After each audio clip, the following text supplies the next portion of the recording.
tahaksime tegelikult alustada teemast, mis on puudutanud, ütleme siis siin viimastel aastatel ilmselt kõiki, suuremal, väiksemal määral kõiki inimorganisme. Me tahaksime rääkida natukene veest.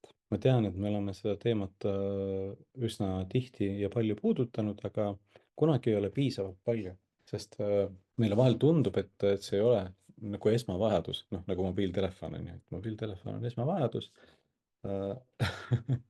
ja seega nii kui me teatud ikka jõuame, siis kas meile kingitakse üks või me läheme ja hangime endale ühe. Miks? Sest me tahame olla ühenduses. Aga selleks, et kellegagi ühenduses olla, peab see teine inimene ka saama meie ühenduses olla. Kui tal on aga kõht lahti või mingi hullem mürgitus ja ta taastub, siis ta ei saa meiega ühenduses olla. Niisiis enne oma esimest mobiiltelefoni me võiksime tõsimeeli rääkida sellest, kuidas kaitsta ennast ja oma perekonda, noh, sellel vähimal määral, millel me suudame seda teha.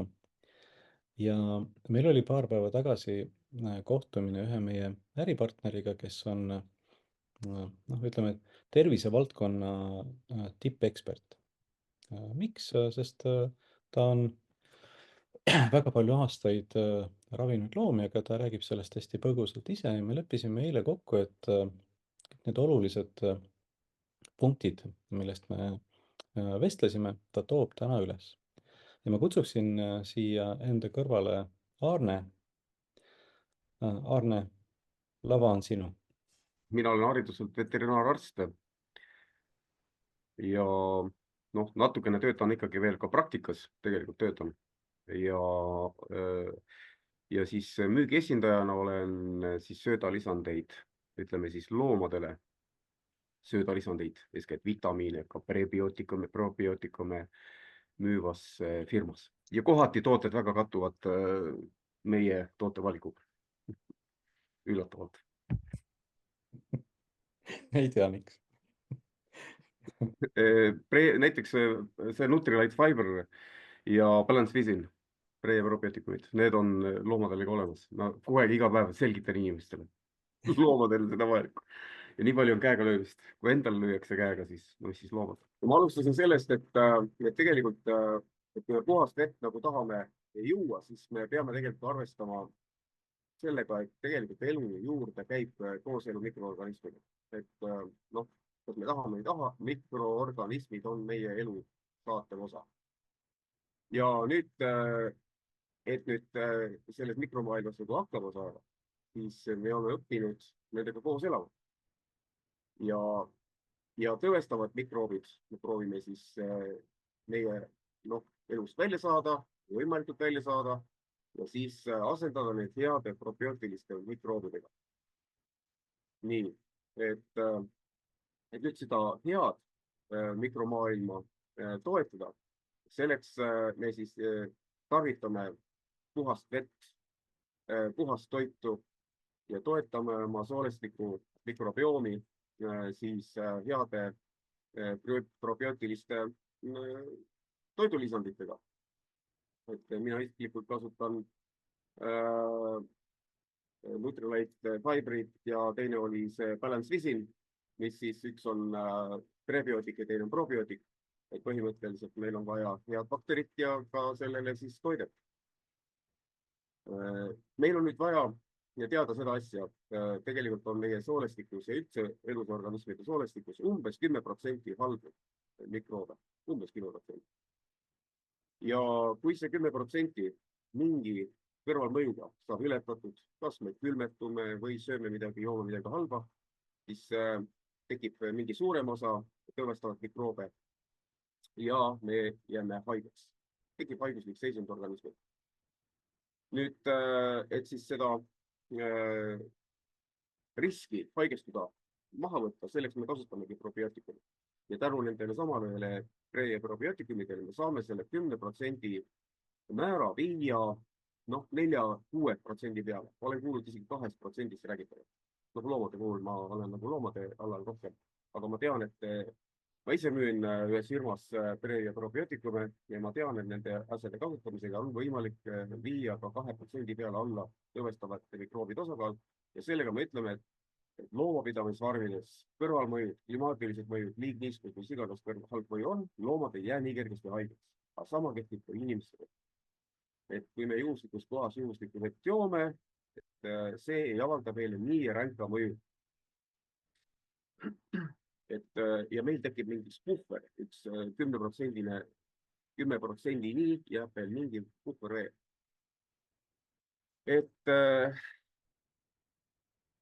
Et nüüd sellest vee kvaliteedist rääkida, siis minu jaoks oli üsna silmi avav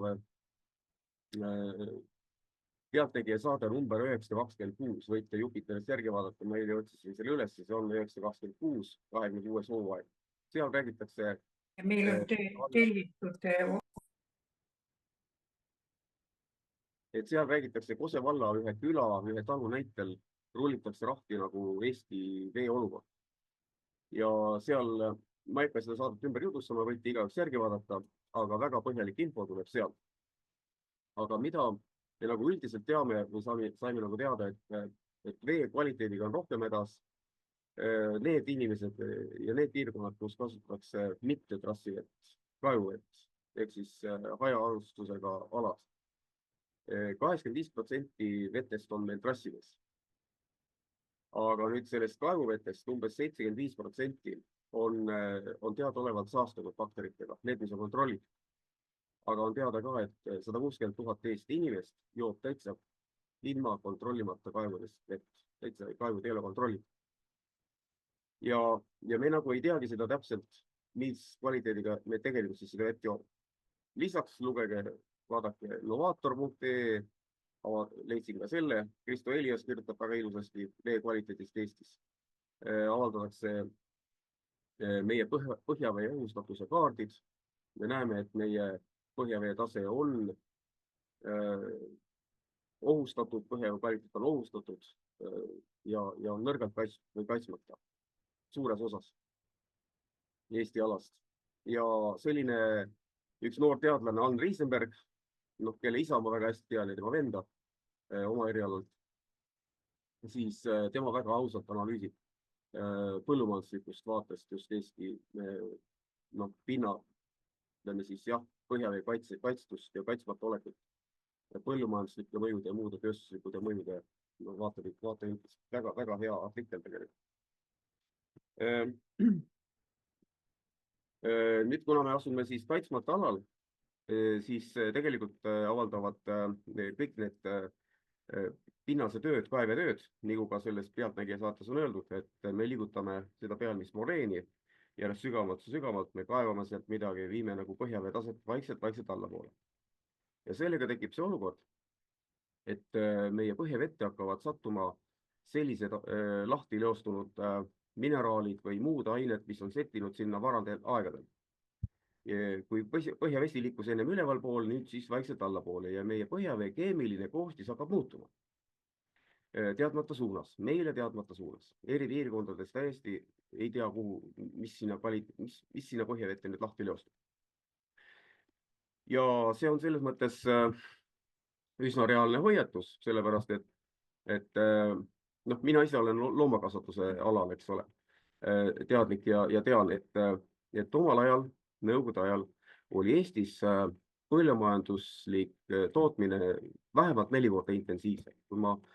Meil on täna lehmade arv, lüpsilehmade arv ametlikult kuskil 80 000 natuke peale, siis nõukogude ajal oli lüpsilehmi 330 000. Pluss muugari otsa, nii et see kuskil oli üle 600-700 000 oli ja sigu oli ka tohutult palju rohkem, sest Eesti kohta öeldi, et see on Moskva ja Leningradi sealaud. Ja kõik see reostus ja kõik see jäi nüüd Eesti aladele, Eesti mullastik.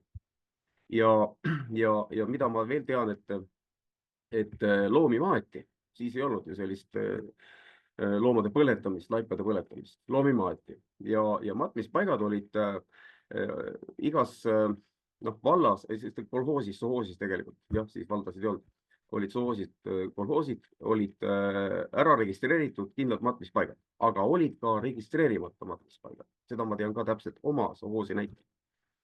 Ja see oli ikkagi väga jõhker, kaevati lai kraav ja need olid ridamisi, nagu kaevikud järjest läksid ja need täideti üsna kiiresti surnud lehmadega ja lükati jälle kopaga muld peale ja niimoodi järjest.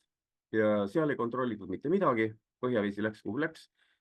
Täna nendes kohtades ümberringi on hajaastuse elamud on ehitatud ja ma ei tea, mis on nende vee kvaliteet, mul ei ole teada, mul ei ole infot. Aga seda ma tean, et meie lähedal on ka üks asula, 6 kilomeetrit eemal, kus kunagi oli üks sigala. See väga suur sigala oli ja see oli õnnetuseks karstialal ja see seasõnnik läks kõik kuskile alla, sügavale sinna karstikivide vahele. Ja täna see nii veel, see oli kuskil 50-ndatel. Meil on juba varsti 70 aastat möödas, 80 aastat möödas. See põhjavesi on seal ikka seasõnniku maitseline. Et ma tahan öelda, et me võime juua endale sisse asju, mida me ei tea. Ja torustik samuti, kui me ütleme, et 85% inimesi joob torustikust, siis tegelikult torustikudesse kasvab biokile. Ja tänapäeva sigalad ja lindlad, munakanalad ja siis suured seakasvatuskompleksid on hädas sellega, et sigade veetorustikudesse, joogiveetorustikudesse kasvab sisse biokile. Biokile sisse kasvavad bakterid. Ja need bakterid teevad loomadele haiguseid ja loomad on haiged tegelikult. Ja väga palju tarvitatakse antibiootikud. Antibiootikumi ei tohi kasutada, Euroopa Liidu reeglid ütlevad, et peab järjest vähem kasutama, aga meil siiski kasutatakse üsna palju antibiootikume ja kõik see loomulikult on ooteajad, kuigi loom kõik selle väljutab.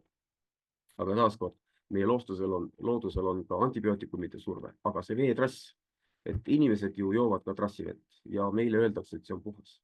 Tegelikult on seal sees üsna palju biokilet ja kui loomade puhul biokile loputatakse välja niimoodi, et tehakse see laudaosa tühjaks loomadest, pannakse torud sulgetakse ja siis pannakse see ohtlik kemikaal ringlema, loputatakse lahti see biokile, loputatakse läbi ja kontrollitakse, vesi on kvaliteetne, siis lastakse loomad uuesti sisse tagasi. Inimestega keegi seda ei tee. Ühismaja ei tehta elanikest tühjaks, ei loputata neid torustikke läbi ja seda kõike ju ei tehta. Ja me ei tea, mis meie ühismajade veetorustikutes tegelikult valitseb ja milline paks biokile sealt tegelikult on. Me võime vahel mõne toruosa lahti võtta, näpuga lihtsalt katsuda, kui libe see seest on. Nii et jah, et pigem ma ütlen, et meie vee kvaliteet siiski on varjatult hiilivalt läinud kehvema kvaliteedi suunas. Tahtsin ühendust võtta eile veel oma vana tuttavaga, Pahur Tarkmehega, kes kunagi juhtis Eestis sellist vee kvaliteedi parandamise projekti. Aga ta hetkel puhkab ja ta vist täna tuleb kodumaale tagasi. Et jah, võib-olla saan temaga kokku ja ta võib-olla oskab mulle veel midagi täpsemalt öelda. Aga põhimõtteliselt ma ütlen, et kõik see jutt, mis ma siin juurde rääkisin, et ma ütlen, et meie võiksime rohkem ennast kaitsta ja säästa, kuigi me kasutame häid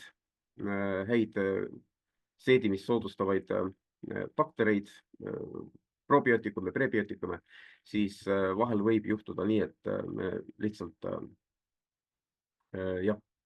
me jääme vaatamata sellele ikkagi saame mingisuguse täiendava nakkuse. Et teada on, et hea mikrobioom meie kõhus toidab meie häid mõtteid, toidab meie häid ideid ja lubab meil unistada, aga kui me jääme haigeks, siis meie unistused ju katkevad. Et minu poolt kõik. Suur tänu sulle, suur tänu. Ja kui kellelgi on praegult veel võib-olla mingeid täpsustavaid küsimusi, siis olge lahked, saatke nad eetrisse. Äkki Arne saab vastata. Meie viimases vestluses sa mainisid, et just seal Ülenurme kandis olid ka kõik väga soodsad tingimused. Jaa, loomulikult, et seal oli väga, ma olen ju Tartu inimene tegelikult päritolult ja ma olin praktikal, ma õppisin ju tegelikult Põllumajandusakadeemias ja olin Ülenurme näidissovhoosis ju praktikal.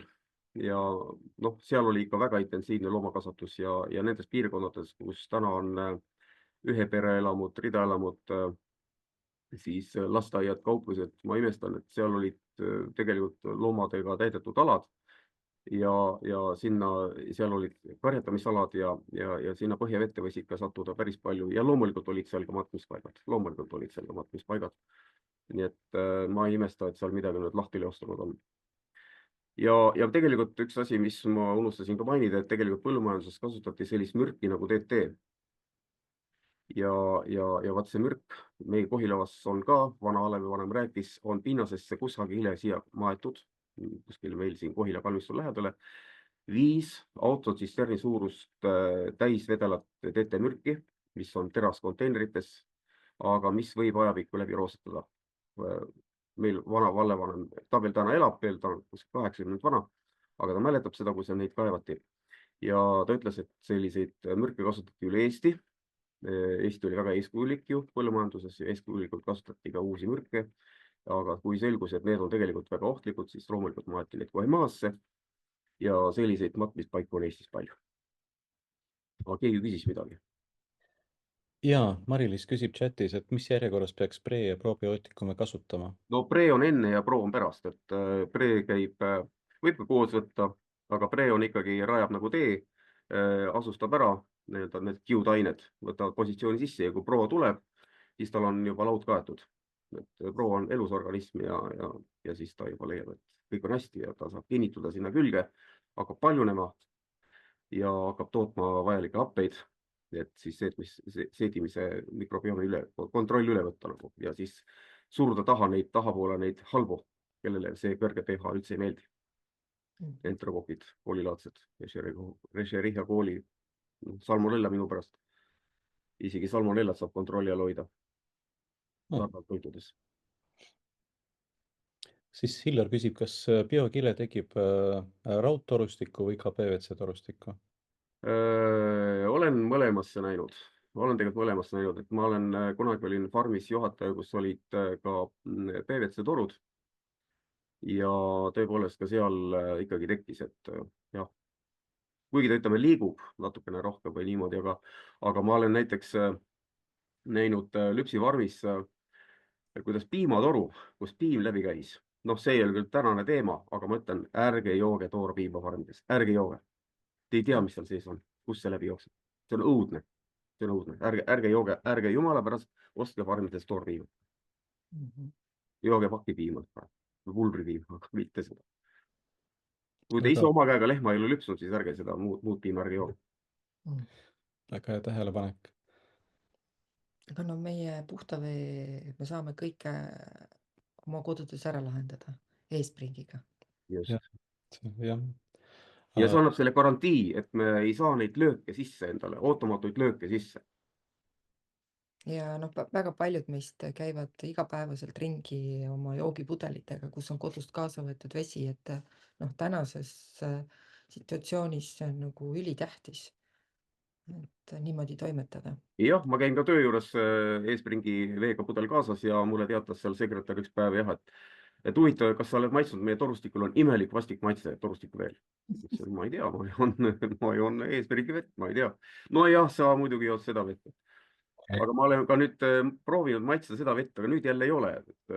Mingi periood oli, tõesti, ma ei tea, kas lumesulamisvee ajal või midagi sattus kaevu nende seal. Ma hea meelega võtaksin siia kõrvale Auri. Vaata, sa oled väga palju aastaid teinud Soomes ehitustöid ja vahetanud neid majade torustikke. On kuulda, jah. No mis ma siin ikka hirmutada tahan kedagi, aga ma olen ka väga palju igasuguseid lammutustöid teinud erinevatel objektidel, erinevates korteris, erinevates kohtades Soomes, et kui sinna torude sisse vaadata, kui te selle toru katki lõikate, mis majja sisse tuleb, on ta uus maja või on ta vana maja, siis loomulikult vanas majas need on lihtsalt kohutavad. Seal on lihtsalt see toru on nii täis kasvanud, et sealt ime ja vaevu isegi vesi tuleb läbi. Ja me ei räägi nüüd sellisest sõrmejäämatusest torust. Me võime rääkida ka sellisest torust, mis on meetrilise läbimõõduga, mis on suured peatrassid. Et kui sa sinna sisse näeksite, nendest pilte näeksite, siis mina igatahes soovitan küll, et kõik kasutaksid eespringi, et siin ei ole nagu üldse midagi rohkem nagu kellelegi seletadagi, et igaühe enda asi muidugi, aga mida ta ise filtreerib, aga mina soovitan ikka, et eespring seda filtritööd teeks. Ja siis teine asi veel, et näiteks Soomeski Helsingisse vesi tuleb Päijannest, see on selline järvede pool seal ja seal on sellised tunnelid, kus isegi autodega sees sõidetakse, veoautodega sõidetakse joogivee tunnelites. Et kui need vahepeal siin hooldati, siis oli siin mingi saade sellest, kus näitas neid tunneleid, kus nad seal veoautodega sees sõitsid ja vahepeal siis võeti Vanda jõest. Võeti siis Helsingile vett nagu tunnelite hooldustööde ajal, siis nagu see vesi oli hoopis teise maitsega, kui võeti jõevett või sealt järvedest oli natuke parema maitsega vesi.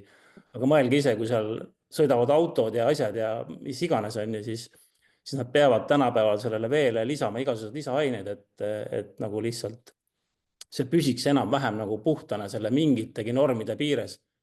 Aga kui kuulda on igalt poolt, siis need normid vahepeal lihtsalt inimlikke tekke põhjusel või mingi asja põhjusel ikkagi vahepeal nagu kalduvad, et siis tuleb igasuguseid baktereid ja asju ja samatmoodi siin Soomes kui Eestiski, ega siin midagi teistmoodi ei ole. Et see, et ma võtan 100 meetri sügavuselt maast vett, noh, see on selline asi, et igaüks teab ise, kas usub või ei usu. Ma võin tuua sellise näite ka. Eestis kaablis meil oli ka puurkaev oli üle 100 meetri sügaval kaevatud ja sealt oli selline haisev vesi välja, et isegi dutši all ei saanud käia, sellepärast paha hakkas. Et see nagu mõni räägib, kui sügav tal Te investeerisite sinna Jariga tohutut raha, et mingid puhastusainet vahele saada, aga ikka ei aidanud. Ikka ei aidanud midagi, jah. Lihtsalt eespringid olid meil seal olemas joogi jaoks, aga no duši all käimiseks ja vanni, kui lasid vett, siis nagu see oli lihtsalt kohutav, noh. See oli lihtsalt nagu keemialaboris istusid. Ma mäletan, jah. Vaat selline lugu. Nii, aga suur tänu. Palun. Arne, aga nüüd tuleme eespringi juurde tagasi. Ma tean, et sa oled väga põhjaliku kodutöö ka selles osas teinud. Miks eespring? No eespring on ikkagi minu arvates kindlam raskemetallide kinni püüdmise seisukohast. Mina nagu eeskätt kasutan just sellepärast, et raskemetalle nagu kinni püüda. Et põllumajanduses jällegi tegutseva inimesena ma tean, kui palju tegelikult kasutatakse fosfororgaanilisi, on kasutatud ja jätkuvalt kasutatakse fosfororgaanilisi pesuaineid. Farmides ei ole tegelikult korralikke puhastusseadmeid, võib-olla kaasasemates suuremates farmides juba on, aga on valdavalt farme, mis on täiesti nõukogudeaegsete süsteemide peal elavad. Ja ma tean ka seda, et loomadele söödetakse üsna palju, näiteks tsinki, vaske, seleeni, mangaani. Loomulikult mangaan on ka looduslikult olemas, mis meile mädamuna maitse annab veele. Ühesõnaga, metallide kinnipüüdmine, lisaks veel bakterid. Ma loomulikult ütlen, et meil oleks vaja head sellist filtrit, mis teeb universaalselt selle töö ära. Et eespring loomulikult ei võta luppi ära, et seda kindlasti ta ei tee. Mingil määral hästi vähe, et kui tõesti ma vahetasin oma eespringi filtri ära, siis ta oli kergelt, jah, ta oli raskem küll kui päris uus filter, jah, tal oli lupja sees. Värvuselt seekord ta väga palju ei erinenud, aga see ongi hästi. Et ongi hästi, et veega on seekord oli hästi see aasta aega. Filter ei olnud teist värvi. Aga ma mäletan hästi aegu, kui kraanidest tulid aeg-ajalt pruuni vett ja siis hiljem teate, et jah, me vahetasime filtrit, et me vahetasime seal mingi jäme puhastusfiltrit ja no jah, läks natuke midagi veetrassidesse ka. Et ma ütlen, et jah, mina nagu eeskätt kasutan eespringi ja soovitan kasutada just nende väga nähtamatute salalike ainete kinnipüüdmiseks. See, mis me silmaga näeme, siis see on juba hilja. Et sealt on midagi väga peenelt läbi jooksnud vahepeal. Aga see pöördosmose tehnoloogia, see minu arusaamist mööda võtab veest välja põhimõtteliselt ka kõik need mikroelemendid, mis on inimesele vajalikud ja kasulikud. Jah, vaat see on nüüd teine asi, et on näiteks ka sama lubjaga seotud on üsna kasulikke mikroelemente, mida tegelikult inimene vajab. Aga jah, tõepoolest, et me ei pea jooma destilleeritud vett, et meil on vaja siiski teatavaid mikroelemente, et me ei pea nüüd veega nüüd absoluutselt kõik veest kõik selle välja võtma ja siis pärast peoga neid mikroelemente jälle sisse võtma. Jah, see küll. et ma saan aru, et sellepärast ei soovitata ka pikaajaliselt keedetud vett juua, seesama põhjuseks. Ja, et keedetud vees ei ole ka seda lupja tegelikult ja lubi on tegelikult meile siiski vajalik, et ta teataval määral ikkagi, jah, ta seob või võtab enda kaasa, ma räägin veel kord, et ta tasakaalustab päris mitmeid asju organismis. Et kaltsium, luude pärast juba on vaja, eks ole. Loomadel, veistel on ju joogivesi üks suuremaid kaltsiumiallikaid, mida loom vajab tegelikult. Loom vajab kaltsiumit ja vesi on üks suuremaid kaltsiumiallikaid. Samamoodi ka inimesed. Fakt on see, et kui lubi oleks meile kuidagimoodi kahjulik, siis eespring oleks sellega kindlasti vaeva näinud ja ka sealt välja korjanud. Kuule, aga suur tänu sulle, ma arvan, et kõik teevad kodus kõvat või sellist tagasihoidlikku aplausi. Suur tänu selle kodutöö eest ja kui sa veel midagi huvitavat teada saad, siis kindlasti jaga meiega. Jah, et võib-olla kui ma endise kolleegi Vahur Tarkmehega äkki saan kuidagi jutu peale, et siis vaatame, mida huvitavat temal rääkida on, siis ma vahendan. Ja see on suurepärane võimalus meie ärile praegult, kus ütleme siis meedia teeb meie eest ära selle infotöö ja nüüd me ei pea enam inimestega vestlema teemal, miks vaid pigem rääkima sellest, millised võimalused ja valikud on ja miks siis selle võimaluse poole vaadata tasuks. Minu jaoks on alati väga heaks argumendiks see, et meil on tegu kõrgtehnoloogilise tootega, mille NSF-sertifikaatide hulk ületab kõik analoogid absoluutselt. Ja NSF on nüüd sõltumatu ekspertorganisatsioon, mis hindab siis erinevaid seadmeid, erinevaid aineid ülemaailmselt ja sisuliselt selline ülemaailmne labor. Ning ka vee kvaliteeti hinnatakse hästi erinevate parameetrite järgi ja hetkel eespring on saanud endale kõik võimalikud NSF-sertifikaadid, mis puudutab nüüd vee puhastamist.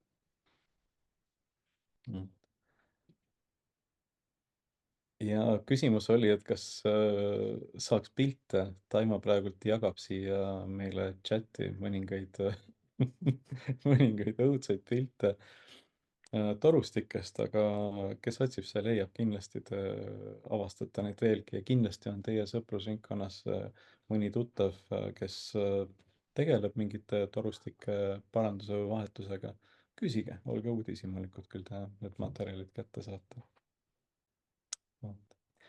Ja nüüd küsimus ongi ainult selles, et mis me selle infoga peale hakkame, et kas me kasutame seda infot selleks, et ise olla nutikamad, mis ongi esimene õige otsus, eks ole, et kui sul veel ei ole eespringi, siis sa ise täidad seda funktsiooni, ära tee seda, ma ei soovita sulle seda. Ja kui sinu ümber elavad inimesed, kellel ei ole seda seadet ja samas sa näed neid sõitmas ilusate autodega, kasutamas, ma ei tea, viimaseid nutitelefone või muid seadmeid, siis tuleks aidata võib-olla nendel inimestel prioriteedid paika loksutada, sest ei ole kasu nendest seadetest ja nendest ilusatest autodest, kui tervist ei ole, eks ole. Nii et selliseid mõtteid siia. Ja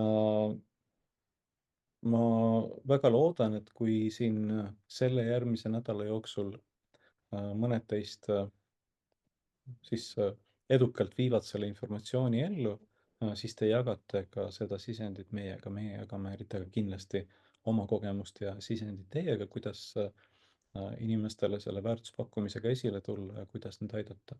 Sest ka ärilises mõttes me oleme läbi aastate loomulikult varustanud väga paljusid leibkondasid eespringidega oma eriala tõttu, ja teate, kui hea, neil kogu aeg saavad, iga aasta tekib vajadus neid kolbe vahetada.